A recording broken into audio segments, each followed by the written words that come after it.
लीजियान का बॉयफ्रेंड जीशु के कैफे में बैठ के वहाँ की लड़कियों की स्ट्रक्चर बना रहा था। जीशु आके उसे वार्न करता है ये सब करने से, पर वो बंदा बहुत कॉन्फिडेंट था अपने काम को लेके। जीशु उसे गलत प्रूव करने के लिए उन लड़कियों के पास उसका ड्राइंग दिखाता है और पुलिस में कॉल करने के लिए कहता है, पर उन्हें तो लीजियान के बॉयफ्रेंड का काम बहुत अच्छा लगता है और वो लोग उसके साथ बहुत अच्छे से बात भी करते हैं। जीशु जब जाने लगता है तब वो उसे पोक करने आता है। जीशु कहता है वो लीजियान के साथ उसकी शादी कभी भी नहीं होने देगा, बल्कि लीजियान को तो शादी की जरूरत ही नहीं है, सारे लड़के धोखेबाज होते हैं। तब वो उसे धोखेबाज कहता है क्योंकि वही पहले लीजियान को छोड़ के गया था। जीशु के पास जवाब देने के लिए कुछ भी नहीं था तो वो चला जाता है। थोड़ी देर बाद लीजियान आती है तो जीशु उसे अपने बॉयफ्रेंड की करतूतों को दिखाने के लिए ले जाता है, पर लीजियान को इसमें कोई गलत नहीं दिखती। तब जीशु उसके सर पे मारता है उसे समझाने के लिए, फिर तो दोनों में मारपीट लग जाती है। लीजियान अपने बॉयफ्रेंड के साथ रहते वक्त भी लिंग शाओ के बारे में बात कर रही थी। थोड़ी देर बाद वो लड़का लीजियान को किस करने जाता है तो वो जल्दी से उठ जाती है क्योंकि वो मेंटली फिजिकली प्रिपेयर नहीं थी। उसका बॉयफ्रेंड कहता है अब इसमें प्रिपरेशन कैसी, दो लवर्स के बीच में किस होना तो नॉर्मल सी बात है और इन्हीं छोटी छोटी बात से ही तो रिश्ता आगे बढ़ता है। तब लीजियान भी ट्राई करने जाती है। अगले सीन में हम देखते हैं लिंग शाओ सिंगापुर जाने की तैयारी कर रहा था। ली जियान को घबराहट हो रही थी कि अगर एक दिन के लिए वो जा रहा है तो इतना बड़ा सूटकेस क्यों ले रहा है अपने साथ। तब लिंग शाओ कहता है वो ये बस छोटा सा बैग ले रहा है अपने साथ। तब ली जियान को शांति मिलती है। दोबारा उसे डर लगने लगता है कि अगर उसे आने की टिकट ना मिले तो उसे पहले से ही काट के रखना चाहिए, पर लिंग शाओ तो पहले ही काट चुका था। ली जियान को प्रूफ दिखाने के बाद लड़की के चेहरे पे हंसी खिलती है। अगले दिन शी लिंग शाओ को एयरपोर्ट छोड़ देना चाहती है। लिंग शाओ के उतरने से पहले वो बहुत हिम्मत करके उसके गाल पे किस करती है। लिंग शाओ कुछ बोलता उससे पहले ही वो उसे रोक देती है और उसके आने के बाद इस बारे में बात करना चाहती है। लिंग शाओ को मौका ही नहीं मिलता क्लैरिफिकेशन देने की। उसके जाने के बाद शी शर्माने लगती है। जीशु की माँ से उससे मिलने आई थी। वो उसके लिए खुश भी थी और उसके लिए कुछ ना कर पाने की गिल्ट भी थी उनके अंदर। जीशु उन्हें घर ले आता है। जीशु के जाने के बाद वो लीजियान के पापा से बहुत लाचार होकर पैसे मांगती है क्योंकि उनके पति बीमार थे। जीशु बाहर से सब सुन लेता है तो अंदर आके वो सब देखने की बात करता है। बाद में वो अपने एटीएम से पैसे निकाल के मासी को देता है। बस में उठ के वो जब पैसे देखती है तब उन्हें रोना आ जाता है। वहाँ लिंग शाओ घर पहुँच के भी अंदर जाने में देर करता है। उसे देख के उसकी मॉम बहुत खुश होती है, पर जब वो सुनती है उसने अपने साथ लगेज नहीं लाया क्योंकि उसे वापस लौटना था, तब वो गुस्सा हो जाती है। लिंग शाओ के फ़ोन पे ली जियान का कॉल आता है तो वो उसका फ़ोन छीन के नीचे फेंक देती है। लिंग शाओ टूटा हुआ फ़ोन लेके अंदर चला जाता है। लिंग शाओ ने ली जियान का फ़ोन रिसीव नहीं किया था तो वो पूरा टाइम उदास रहती है। जीशु अपने दोस्त के साथ बात कर रहा था। ऐसे में ली जियान का बॉयफ्रेंड आता है क्योंकि उसके कुछ दोस्त आने वाले थे और उसका कैफ़े बात करने के लिए बहुत अच्छा था। उसे देखते ही जीशु के तन बदन में आग जल उठती है।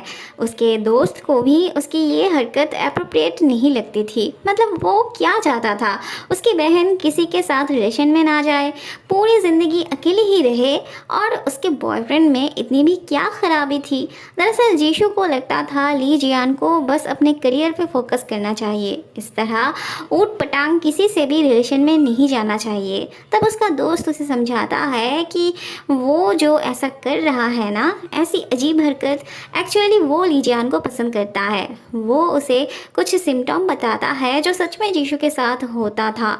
सब कुछ क्लियर था कि वो ली जियान को पसंद करता है, पर फिर भी वो इस बात को डिनाई करने की कोशिश करता है। वो तो अपने दोस्त के साथ साथ खुद को भी समझा रहा था कि ऐसी कोई बात नहीं है। अब दिल की गहराइयों में जो बात छुपी हो वो कभी ना कभी तो बाहर आते ही। ऊपर से उसके दोस्त ने उसके दिमाग में ये भर दिया था तो ली जियान से बात करते वक्त वो झिझकने लगता है। बाद में वो अपने दोस्त की बात को सोचने लगता है। बाथरूम से वो जब इस हालत में बाहर आता है तब आज पहली बार उसे ली जियान से शर्म आने लगती है। वो जैसे तैसे करके अपने कमरे में जाके सांस लेता है। वो तो ली जियान की नज़रों से अपनी नज़र ही नहीं मिला पा रहा था। इवन ली जियान जब उसकी तरफ देखती है तो वो उसका मुंह घुमा देता है। वो इतना खोया हुआ था कि ली जियान के झूठे चम्मच वाटरमेलन खाने लगता है, झूठे चम्मच से वाटरमेलन खाने लगता है और उसे इस बात से कोई प्रॉब्लम भी नहीं थी। ऑरेंज अब बड़ी हो चुकी थी, धीरे धीरे उसे भी अपनी मॉम की पागलपन समझ में आ गया था, तो वो उनके साथ ठीक से बात तक नहीं करती थी। अब तो वो लिंशाओ को लेके पहले की तरह पॉजिटिव भी नहीं थी, उसे अपने भाई के साथ नहीं रहना था। लिंशाओ के वापस जाने के फैसले से उसकी मॉम रोने लगती है और वही पुराना नाटक। वहाँ लीजियान का कलीग्स मस्ती कर रहे थे तो उसे भी ज्वाइन होने के लिए कहते हैं, पर लीजियान का दिल लिंशाओ के लिए उदास था। वहाँ जाने के बाद से ना उसने कांटेक्ट किया और ना ही लीजियान के मैसेज का रिप्लाई दिया, इसलिए वो परेशान भी थी।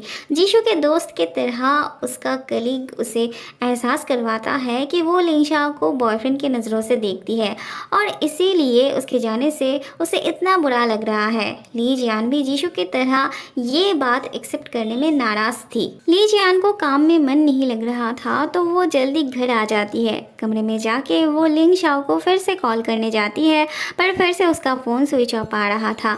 शाम को वो खाना खाने बैठती तो है, पर लिंशाओ के जाने के गम में उससे कांटेक्ट ना कर पाने की परेशानी से उसे खाया नहीं जाता और वो फिर से अपने कमरे में चली जाती है। थोड़ी देर बाद लिंशाओ के आने के जैसा कॉलिंग बेल बजती है तो ये दोनों दौड़ के दरवाज़ा खोलने जाते हैं, पर जीशु को देख के मूड ऑफ हो जाता है उनका। ली जियान के भूखे रहने के बारे में सुन के जीशु जल्दी से उसके कमरे में जाने लगता है। टैंग जब कहती है लिंशाओ शायद और वापस नहीं आएगा, तब शी भी गुस्सा होकर उसे बातें सुना के कमरे में चली जाती है। जीशु लीजियान को मनाने की कोशिश करता है, पर लीजियान बचपन की तरह ही जिद करने लगती है। लिंशाओ के बिना उसे जैसे कुछ नज़र ही नहीं आ रहा था। अगले दिन ली जियान छत पे आइसक्रीम खा रही थी। थोड़ी देर बाद जीशु आता है। ली जियान उसे अपना आइसक्रीम खाने देती है और जीशु भी उसका झूठा आइसक्रीम खाने जाता है। तब ली जियान उसे खाने नहीं देती क्योंकि उसमें उसकी थूक लगी हुई थी, पर जीशु को कोई प्रॉब्लम नहीं थी इससे। रात में ये दोनों सी बीच में आग जला के ड्रिंक करते हैं, मतलब उनकी एक रिचुअल थी। ली जियान की मॉम की डेथ एनिवर्सरी पे ये एक रिचुअल्स थी, तो ली जियान लिंशाओ के लिए बहुत इंतज़ार करती है, पर वो अभी तक नहीं है पहुंचाता।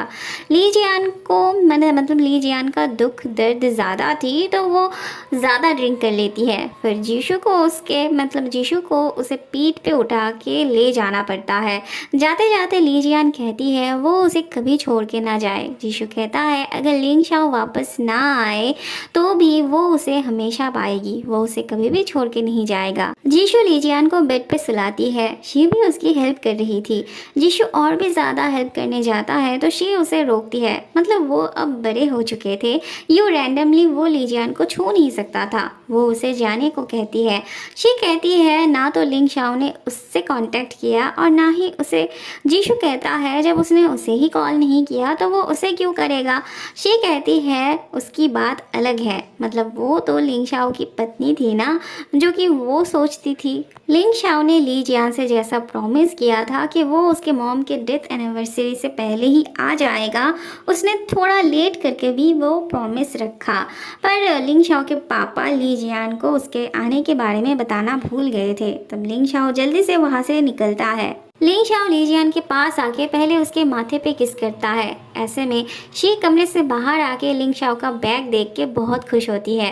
वो जब ली जियान के कमरे की तरफ जाती है तब वो लिंशाओ को उसे किस करते हुए देखती है। उसे बहुत बड़ा शौक लगता है। लिंशाओ फिर से किस करने जाता है, पर पता नहीं क्या सोच के रुक जाता है। ली जियान एक पल के लिए अपनी आंखें खोल के फिर से सो जाती है। लिंशाओ के जाने के बाद शी वॉज लाइक अभी अभी जो हुआ वो क्या था, क्या वो सपना देख रही थी। सुबह उठ के शी चुपचाप अपने काम पे निकलती है। नींद से उठ के भी ली जियान को वो सपना लग रहा था, पर एक्चुअल में तो वो हकीकती था। उसे बहुत अजीब लगने लगता है। ये सब ब्रेकफास्ट कर रहे थे। थोड़ी देर बाद ली जियान चुपचाप आके जीशु के पास बैठती है। बातों ही बातों में शी के बारे में बात उठती है। टैंग शी के लिंशाओ की तरफ जो फीलिंग्स थी वो बताती है। लिंशाओ भी तो जानता था शी उसके लिए क्या सोचती है, पर लिंशाओ कहता है वो किसी और को पसंद करता है। ली जियान के चेहरे पे तब एक अजीब सा डर काम कर रहा था।